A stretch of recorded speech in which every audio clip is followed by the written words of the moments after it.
Namaskar. Welcome to episode 12 of DHARMA Series here on Ṛg History Extended. In our last episode, we discovered the sacred essence of sanscaras, the spiritual refinements that shaped every human life in ancient India. But what were these sanscaras exactly? How did they mark each stage of existence, from the moment of conception to the end of student's life?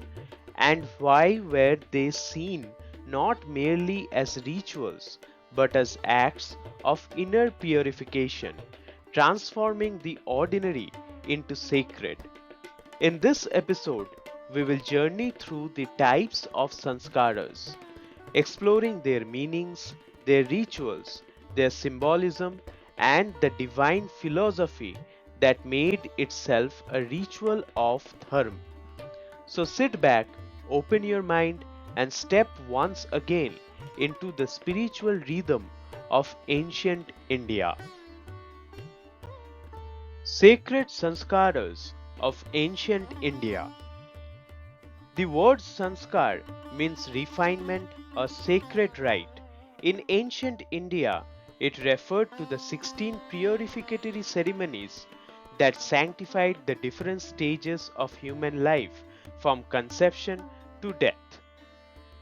These rites were based on a belief that every stage of life should be purified by religious rituals to ensure moral, spiritual, and physical harmony. They symbolize the transition of the individual from one ashram to another.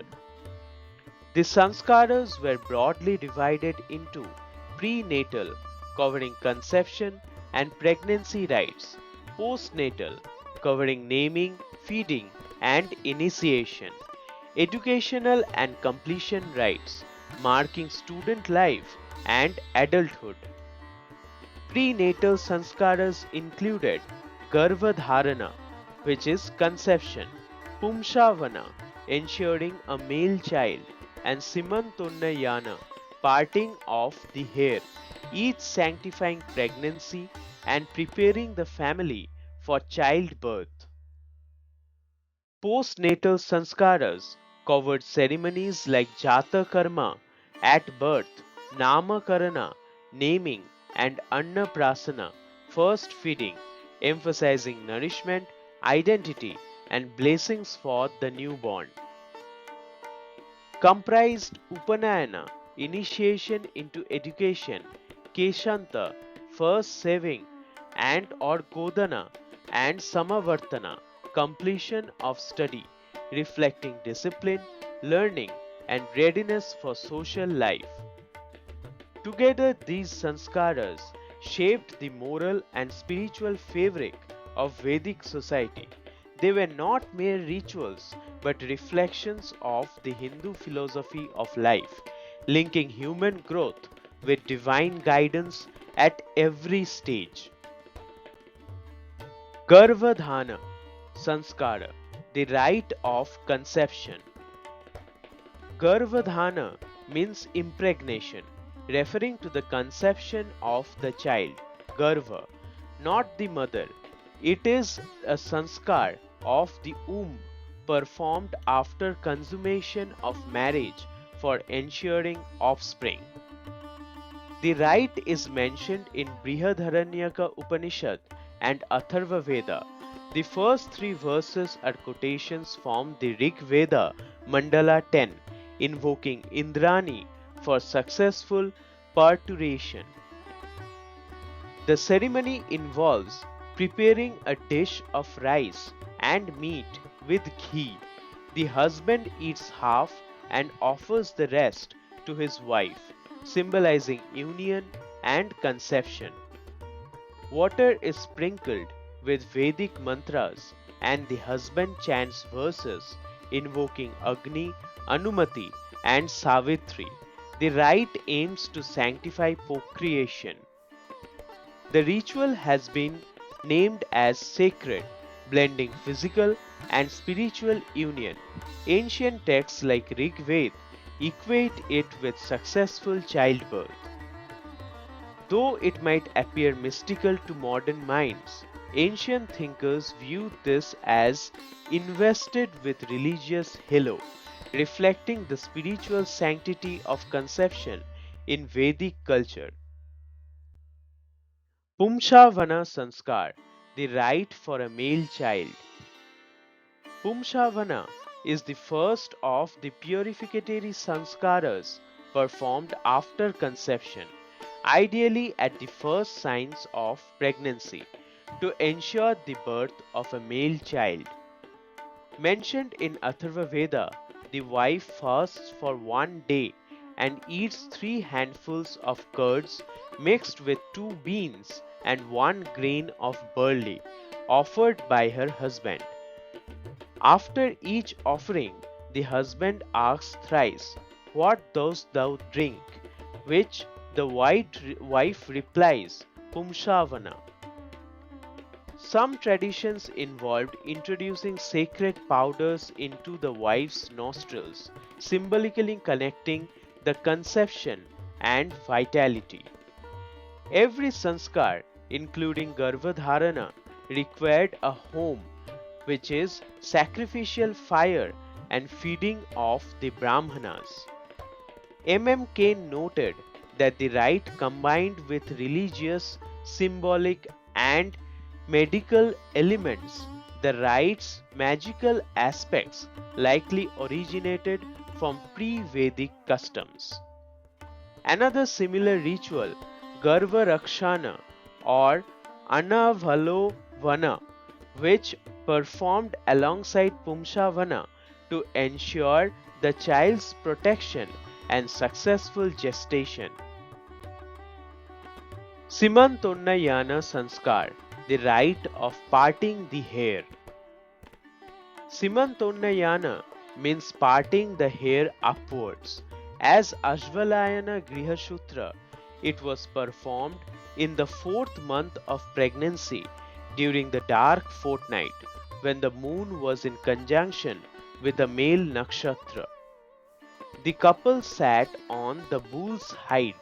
The wife held the husband's hand as he chanted the verses from the Ṛg Veda and Atharva Veda. The husband parted the wife's hair upward from forehead to back using a bunch of unripe fruits and a porcupine quill with 3 white rings and 3 bunches of kusha grass. Each act was accompanied by recitation of Vur Bhuva Swaha Om, repeated 4 times to sanctify the process. The rite marked a social and religious acknowledgement of pregnancy, believed to ensure the mental and physical well-being of the mother and the child. Though Manu Smṛti omits it, Yajnavalkya Smriti refers to it as Simanta. It was an ancient custom, later simplified and integrated with festive music and blessings for maternal protection. Jātakarma, the rite at birth. Jātakarma marks the child's birth and is performed immediately after delivery. It symbolizes the welcoming of the newborn into the family and the world. Gṛhyasūtra Upanishad describes the Jātakarma ceremony in detail, emphasizing purification and blessing for the newborn. The father performs the rite soon after the birth of a son.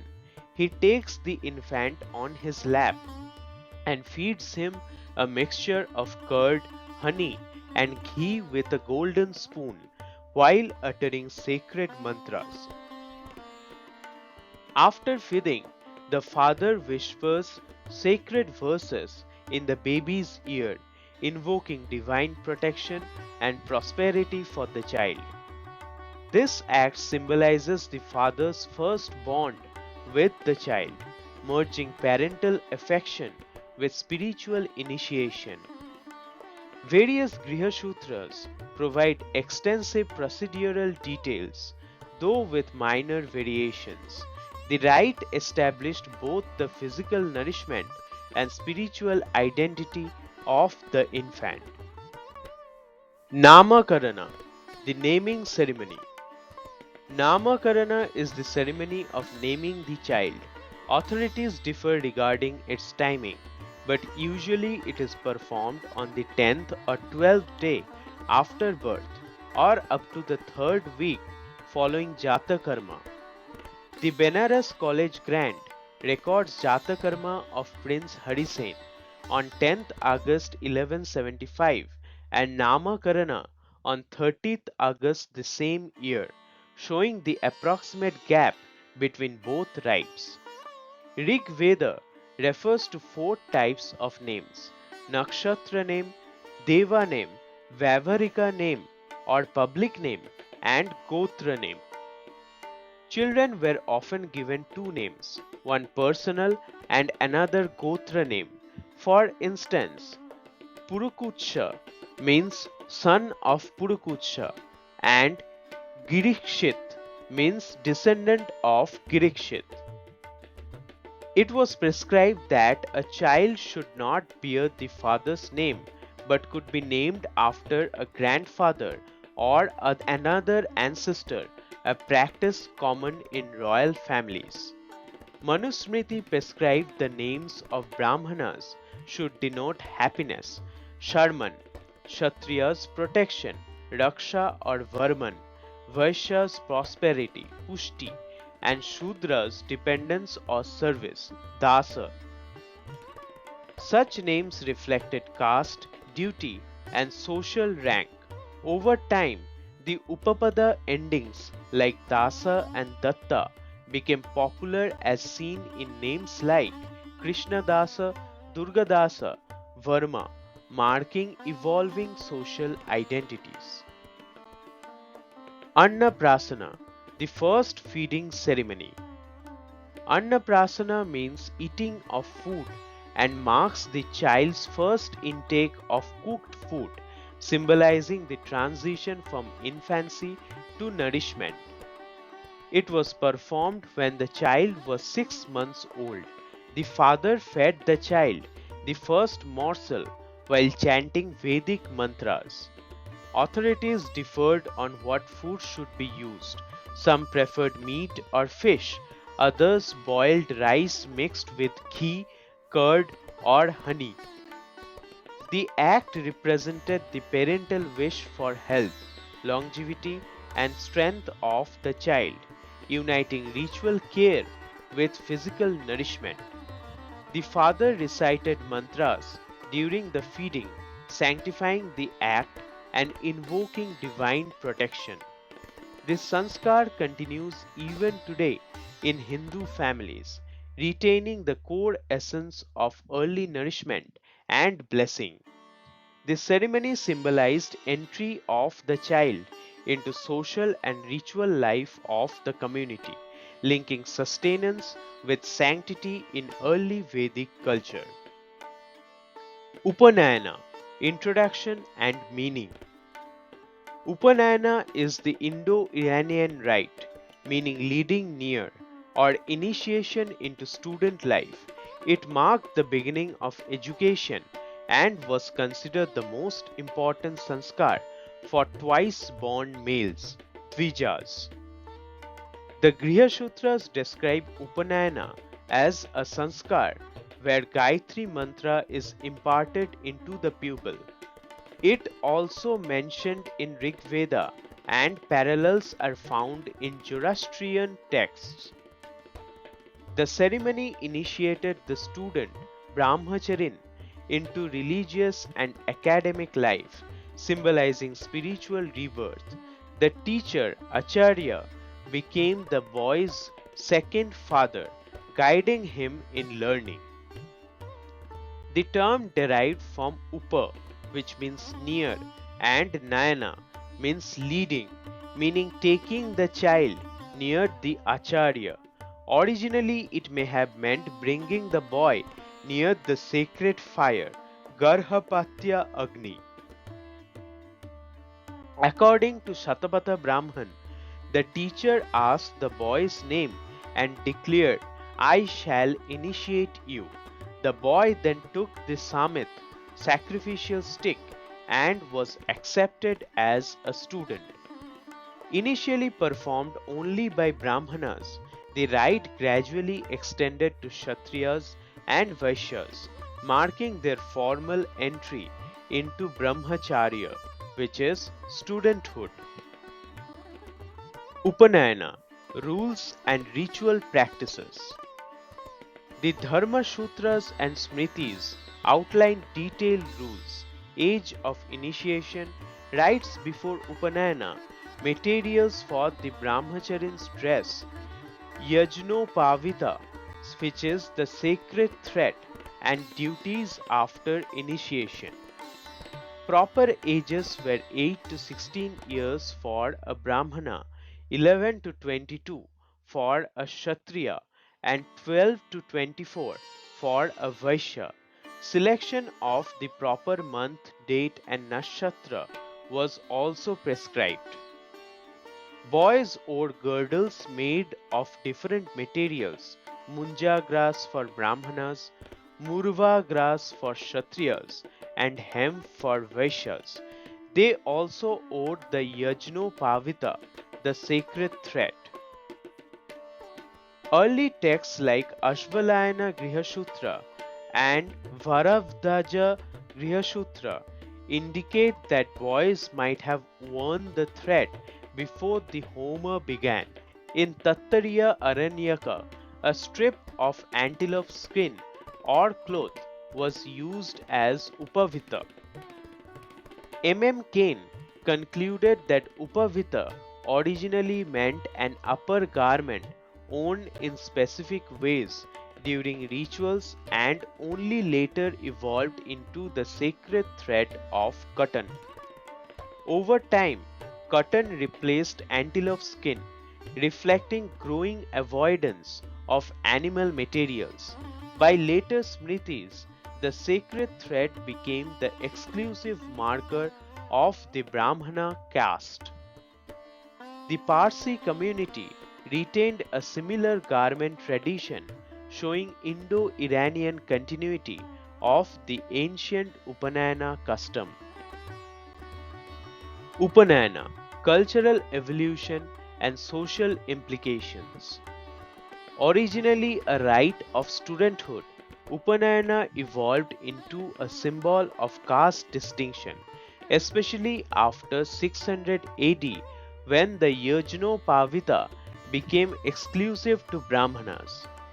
In ancient times, women were divided into Brahmavadinis, student of sacred lore, and Sadyavahas, marrying immediately.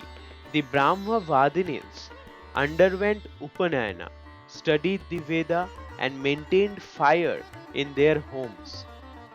By the 7th century, as described by Bana in Kadambari, women like Mahashvata were still wearing the Brahma Sutra, but the practice later disappeared.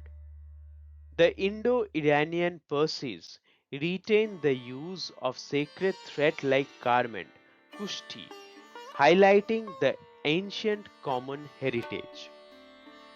Manu mentions that even sons born of mixed Anuloma marriages were eligible for Upanayana, granting them the right to sacred learning and the thread. These Varnas too had the right to obligation to perform the Upanayana Sanskar to enter the stage of Brahmacharya, though many later neglected the ritual. The rite represented discipline, learning, and purity, transforming a child into spiritually reborn Dvija and embedding the foundation of Vedic education. Keśānta Godāna and Snana Samāvartana, completion of student life. The term Keśānta literally means cutting of hair. It marked the tonsuring or shaving of the beard and removal of hair near the top of the ear, symbolizing purification and maturity. The ceremony was also called Godāna, gift of a cow. It denoted the nearing of end of brahmacharya and readiness of the youth to take on the social and spiritual responsibilities. According to Manu Smṛti, the Keśānta ceremony was performed at the 16th year of Brahmana, 22nd year for a Kshatriya, and 24th year for a Vaishya, though other authorities provide minor variations. The rite involved head shaving, removing specific hair tufts, and a ceremonial gift to the teacher of a cow, expressing gratitude for education and discipline. After completing brahmacharya, the student took a ceremonial bath, snana, and received his teacher's blessings before returning home, Samāvartana, marking the formal conclusion of a student's life. After Samāvartana, the youth was known as a Snatak. If he chose to marry, he became a Gṛhyastha, which is householder. Those who chose lifelong celibacy were called Naishthika Brahmacharins. These ceremonies reflected discipline, humility, and gratitude toward one's guru, reinforcing the ideal transition from learning to responsible adulthood within the Vedic framework. Sources: the Ṛg Veda, Atharva Veda, and Taittiriya Aranyaka were used as earliest sources mentioning the origin and hymns related to various sanscaras. The Brahmanas and Upaniṣads, especially the Brihadaranyaka Upanishad, provided philosophical explanations and ritual descriptions of conception, initiation, and other rites.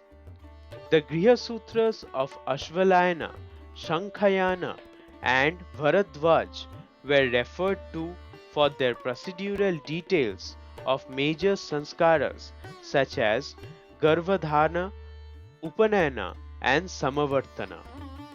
Manu Smṛti and Yajnavalkya Smṛti were studied to understand the codified laws, prescribed ages, and duties of individuals according to their varna. The Vishnu Puran and Satapatha Brahmana were used to trace the historical development and symbolic meaning of the rituals.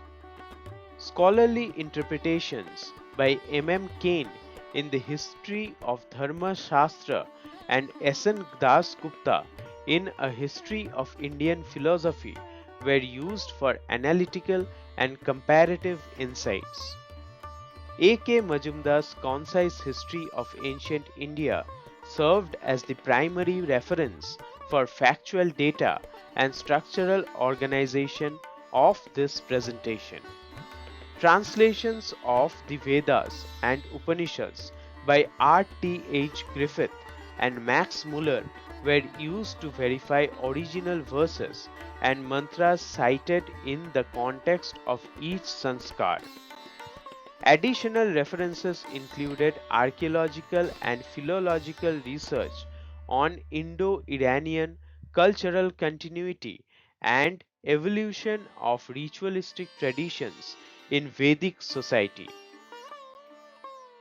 Every sanskar refined the body, the mind, and the soul, guiding a person from birth toward the light of knowledge and responsibility.